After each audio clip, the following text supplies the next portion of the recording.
So everybody seems to be arguing about whether it's even possible to get a job as a 3D artist anymore. Everybody's talking about whether AI is taking over the market, whether the market's oversaturated with Indians. Well, the answer is, it is. Well, it is possible to get a job, but no, the market's not conquered by AI yet, and it's not oversaturated with fucking Indians. Now, of course, anybody who does have a good 3D position, they probably don't really want to tell you how they got it, either because they're selfish and they don't want to share the market with you, or maybe they just don't know what to tell you. But I'm not selfish, and I know exactly what to tell you, and I don't mind sharing that with you, because I know 99% of you are gonna fuck this up anyway, because you're not even gonna try to do what I say. I don't even know why I'm making this fucking video, but here's how the game works. It's not the classic LinkedIn bullshit where you put together some fraudulent CV and then you send it out to 6 million different companies and you put on some corporate personality and hope that virtue signaling gets you in the door. It's actually a lot cooler than that in my experience anyway. I mean, look at me. I'm out here cussing on tape. Every other video I'm shirtless. I'm completely fucking up my digital footprint with my live streams. I'm out here operating without any decent restraint, totally beyond the pale of any acceptable human conduct. You'd think that a guy like me is simply beneath the standard and I don't stand a chance. But let me tell you something, you're looking at it from the wrong angle. You're looking at it the way they taught you in school. You gotta be a good boy, you gotta shut up, don't ask any real questions, and don't you dare be any different from anybody else or you will be ostracized forever. And it's true, if you act like me, you will be ostracized in many ways, but not by the important people. Because only a degenerate, low-life fucking nobody walks around with the type of mindset where they let their personal tastes in people on a personal level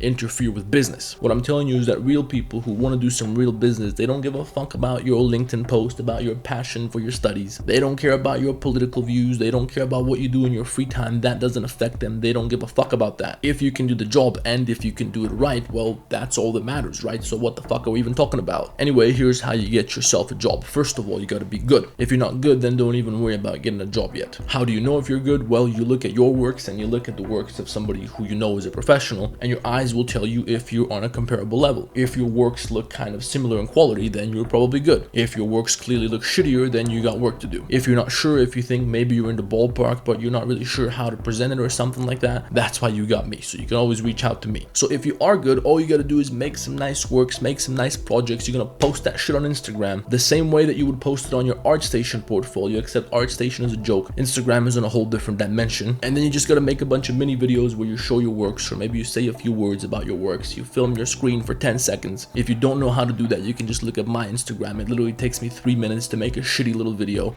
Check out my fucking GoPro. We got 9/11. We got countryside. Here's a camera view. I made an animation.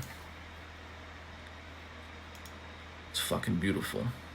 And then all of a sudden, just because I posted something about what I'm doing, some of the videos just blow up for no reason. Most of them don't get anywhere, but some of them do blow up. And all of a sudden, your video gets you 3,000 followers, and all of a sudden, people reaching out to you because now you got followers, now you're cool, now you're important, now they see you as somebody who knows what you're doing, and now they want to hire you. It's fucking stupid. I don't know what to tell you. I don't think a person's value is reflected by the fact that a bunch of people clicked on a button on an Instagram account, but that's the way it is. I don't know what to tell you. That's the way society works. We're all fucking dumb monkeys at the end of the day. So no LinkedIn, no diploma, you can forget about all that bullshit. Nobody cares about any of that. Either you got skills or you don't got skills. That's all that matters at the end of the day. So now you just gotta have some basic sense. You gotta know how to talk to people. You gotta know how to handle meetings, how to set your prices and stuff like that. And I'm telling you, the kind of opportunities that you get from that are fucking shocking. You wouldn't believe me if I told you I don't talk about the shit that I do on my YouTube channel. I'm just telling you right now, try it and you're gonna see what I'm talking about. Before you know it, companies that literally everybody knows want to talk to you. I don't know what else to tell you guys. If you need some personalized help, if you need some feedback, if you need some advice, you can always reach out to me. You can book a call with me. There's a link for that in the description. I also got a couple of courses down there that you might want to check out if you're serious about this, if you actually want to build a career out of this. Anyway, let me know down below if what I'm saying makes sense to you. If you think I'm full of shit, then tell me. If you have any personal experiences or stories with how you found work, then please share that as well, because everybody wants to hear that. I'm interested in hearing that as well. So that's it. Like the video, subscribe to the channel. Let me know down in the comments if you guys want me to make some more videos about this subject, and I'll see you in the next one.